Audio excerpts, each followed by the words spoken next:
O livro de Juízes. Lembre-se, depois que Josué levou as tribos de Israel para a terra prometida, ele os chamou para serem fiéis à aliança com Deus, obedecendo os mandamentos da Torá. E se eles fizessem isso, mostrarão a todas as outras nações como Deus é. Assim, o livro de Juízes começa com a morte de Josué e, basicamente, conta a história do fracasso total de Israel. O nome do livro vem do tipo de líderes que Israel teve nesse período. Antes de terem reis, todas as tribos estavam sendo governadas por esses juízes. Não pense em um tribunal. Esses eram líderes político-militares regionais, mais parecidos com chefes tribais. E, um aviso importante, o livro de Juízes é muito perturbador e violento. Ele conta a história trágica da corrupção moral de Israel, da sua má liderança e basicamente como eles não são muito diferentes do que os cananeus. Mas essa história triste também pretende gerar esperança para o futuro. E você pode ver isso na maneira como o livro foi projetado. Há uma grande introdução que prepara o terreno para o fracasso de Israel, já que eles não expulsam os cananeus remanescentes. Em seguida, a grande seção principal do livro tem histórias sobre a corrupção crescente dos juízes de Israel.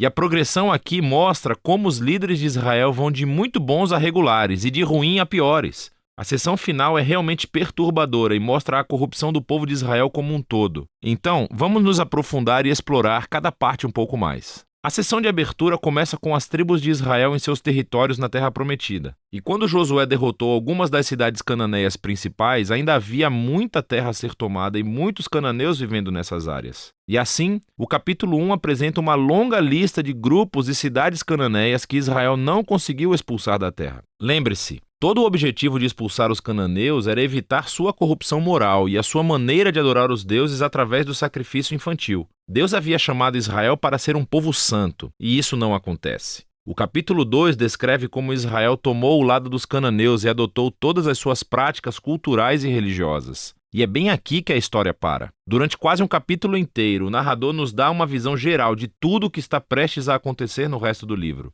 Essa parte da história de Israel, diz o narrador, foi uma série de ciclos se movendo como uma espiral para baixo. Assim, Israel tornava-se como os cananeus e assim pecariam contra Deus. Deus permitiria que eles fossem conquistados e oprimidos pelos cananeus. E por fim, os israelitas veriam o erro de suas escolhas e se arrependeriam. Então, Deus levantaria um libertador, um juiz dentre Israel, que derrotaria o inimigo e traria uma era de paz. Mas, finalmente, Israel pecaria novamente e começaria tudo de novo. Esse ciclo fornece o conceito literário e o fluxo para a próxima seção principal do livro. Ele se repete para cada um dos 6 juízes principais cujas histórias são contadas aqui. As histórias dos 3 primeiros juízes, Otiniel, Eude e Débora, são aventuras épicas, mas são também histórias extremamente sangrentas. Ou os próprios juízes, ou as pessoas que ajudam os juízes derrotam seus inimigos e libertam o povo de Israel. As histórias sobre os próximos 3 juízes são mais longas e se concentram nas falhas de caráter dos juízes, que ficam cada vez piores. Gideão começa muito bem. Ele é um covarde, mas finalmente chega a confiar que Deus pode salvar Israel através dele. E assim ele derrota um enorme exército de midianitas com apenas 300 homens carregando tochas e panelas de barro.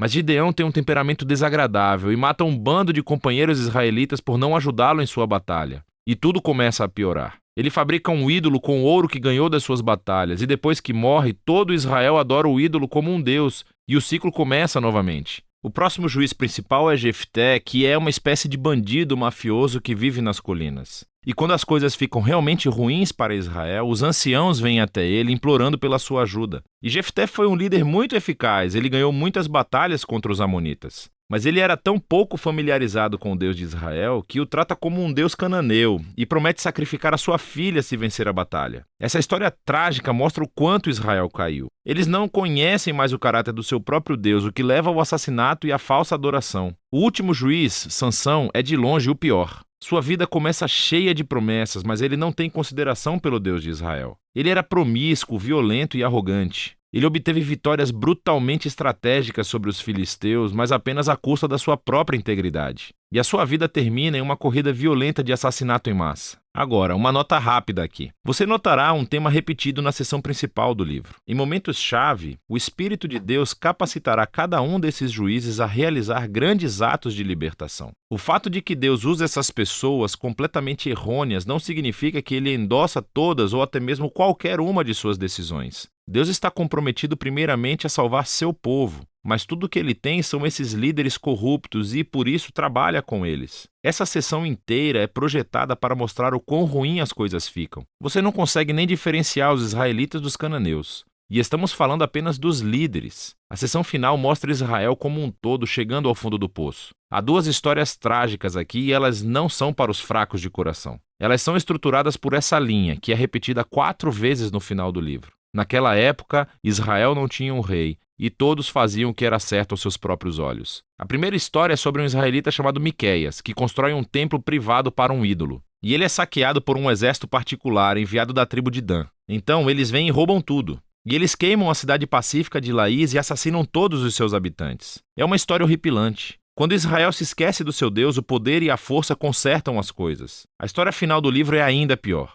É uma história chocante de abuso sexual e violência que leva à primeira guerra civil de Israel. É muito perturbador e esse é o objetivo. Essas histórias servem como um aviso. A queda de Israel até a autodestruição é o resultado de se afastar do Deus que os ama e que os salvou da escravidão do Egito. E agora Israel precisa ser libertado de si mesmo. O único vislumbre de esperança nessa história é encontrado nessa linha repetida na última parte do livro. Na verdade, forma a última frase da história: Israel não tem rei. E assim, o palco está montado para que os seguintes livros contem as origens da família do rei Davi, o livro de Ruth, e também as origens do próprio reinado de Israel, o livro de 1 Samuel. Mas a história dos juízes tem valor como uma tragédia. É uma explicação séria da condição humana e, eventualmente, mostra a necessidade da graça de Deus para enviar um rei que resgatará o seu povo. E esse é o livro de Juízes.